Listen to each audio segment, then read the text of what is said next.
Assalamualaikum. Hari ini kita akan sambung pelajaran akhlak yang bertajuk adab ketika berada di dalam masjid dan surau. Okey. Baiklah, kita tengok kelebihan menjaga adab di dalam masjid dan surau. Okey, yang pertama, dapat melakukan ibadat seperti solat dengan selesa dan khusyuk. Okey, maksudnya apabila persekitaran di dalam masjid berada dalam keadaan yang tenang, yang manusia yang berada di dalam masjid mengikuti atau mengamalkan adab di dalam masjid, ia akan memberi keselesaan kepada para orang yang datang ke dalam masjid untuk menunaikan solat, dan mereka akan lebih selesa dan lebih khusyuk ketika menunaikan solat kerana keadaan di dalam masjid tenang. Okey, kerana itulah pentingnya kita beradab di dalam masjid. Untuk apa? Untuk kita menghormati orang yang solat supaya mereka dapat menunaikan solat dengan tenang, khusyuk. Okey. Seterusnya, yang kedua,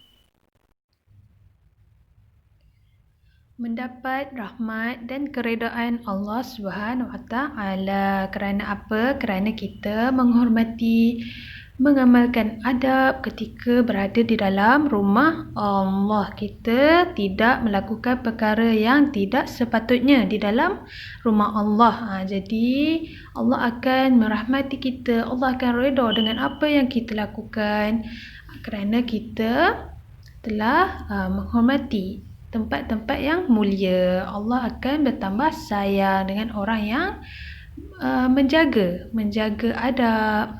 Jadi bila Allah sayang, Allah redha. Jadi itulah kita akan mendapat rahmat dan keredaan Allah Subhanahu Wa Taala. Okey. Yang seterusnya, yang ketiga, kelebihan menjaga adab di dalam masjid dan juga surau. Mewujudkan keadaan di dalam masjid iaitu suasana tenang dan harmoni. Jadi apabila kita melakukan adab, apa kelebihan dia? Jadi kita akan mewujudkan suasana keadaan di dalam masjid itu tenang, harmoni. Kan? Betul tak? Sebab apa? Sebab kita jaga adab.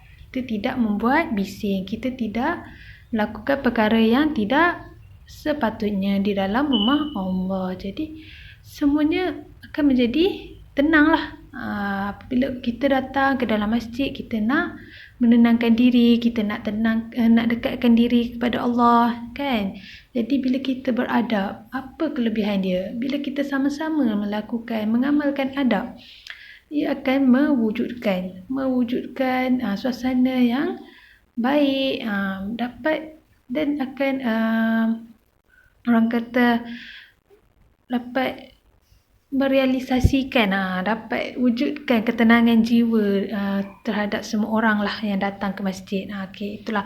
Faham tak? Okey, seterusnya, yang keempat, dapat menarik orang bukan Islam terhadap ajaran Islam. Maksudnya, dengan kita melakukan adab, dengan kita menunjukkan Islam ini adalah yang beradab, jadi kelebihan dia, kita boleh menonjolkan kelebihan ini terhadap orang yang bukan Islam. Kita dapat menarik mereka terhadap ajaran Islam. Kerana apa? Kerana Islam ni sangat-sangat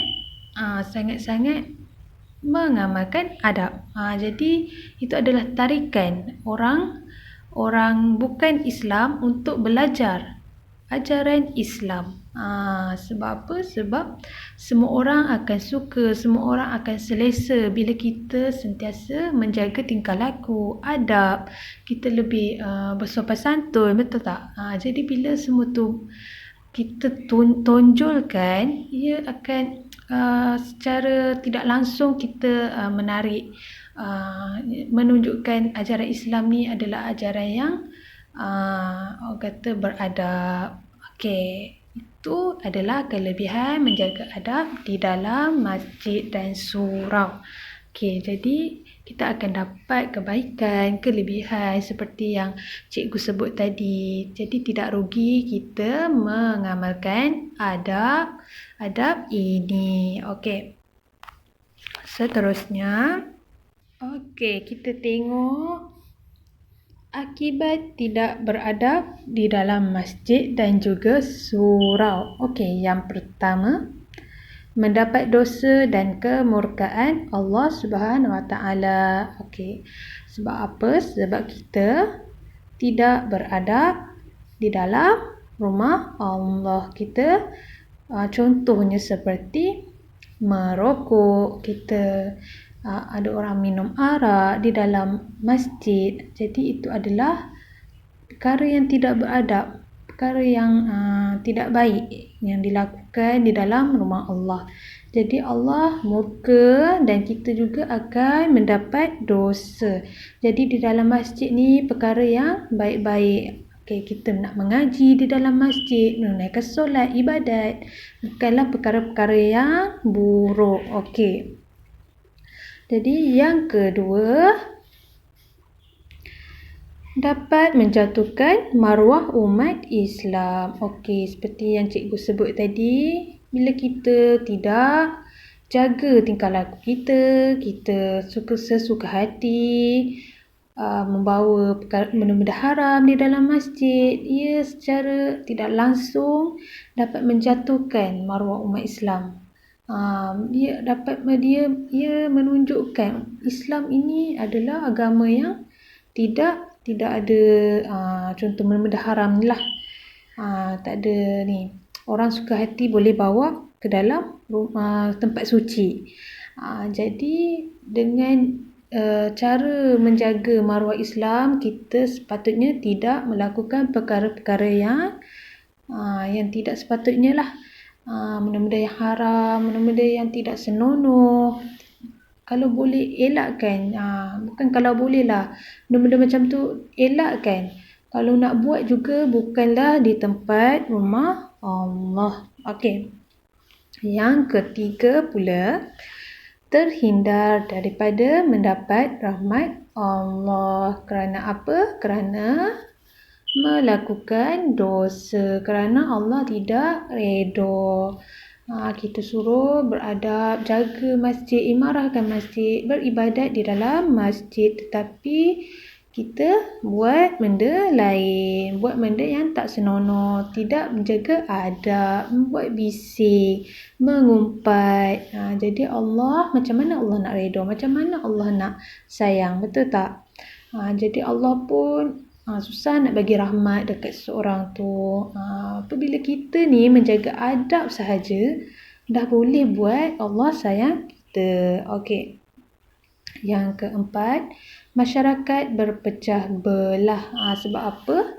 Sebab contohlah, sebagai contoh, cikgu bagi contoh je lah. Apabila kita buat perkara yang tidak sepatutnya lah, perkara yang bau dosa, bau fitnah, bawa orang boleh tak suka kita, ia secara tak langsung boleh memecahkan masyarakat. Kerana apa? Pergaduhan. Apa kita buat di dalam masjid, ada orang tak suka, orang akan kata, orang akan marah, orang akan hina, macam-macam lah. Jadi perkara-perkara macam tu kita kalau boleh tak nak ada dalam masyarakat kita. Kalau boleh tak nak masyarakat berpecah belah. Kalau boleh mestilah bersatu. Okey, yang kelima, pembangunan tidak dapat dilaksanakan dengan teratur. Okey, mungkin di sini maksud dia pembangunan maksudnya apa sahaja aktiviti di dalam masjid, dia akan terganggu lah. Selain itu, mungkin juga pembangunan masjid. Jadi terganggulah dengan akibat yang kita dapat bila kita tidak beradab di dalam masjid. Okey, yang keenam, menjatuhkan imej Islam dan menyebabkan orang bukan Islam menjauhi umat Islam. Okey, seperti yang cikgu cakap tadi. Jika kita tidak jaga adab kita. Adab tu apa? Tingkah laku, perangai kita lah. Perangai kita di dalam masjid ataupun perangai kita yang boleh memburukkan Islam. Ia akan efek terhadap agama itu sendiri. Kerana apa? Hanya kerana tingkah laku, kerana adab yang tidak kita jaga. Jadi berhati-hatilah dengan tingkah laku kita, adab kita. Jadi tambah-tambah lagi ketika kita di dalam tempat yang mulia, tempat yang suci, rumah Allah yang sangat dekat dengan agama Islam. Jadi kita berhati-hati kerana itu adalah maruah agama kita. Jadi adik-adik juga perlulah menjaga adab, tidak kiralah di dalam masjid. Dalam masjid semestinya perlu menjaga adab wajib. Adab dengan orang lain, adab tu penting untuk kita jaga. Sangatlah penting. Kalau nak disayangi orang, disayangi masyarakat, Allah, keluarga, kan? Kita kena jaga adab. Tak susah pun jaga adab. Jaga imej agama kita. Okey, boleh adik-adik?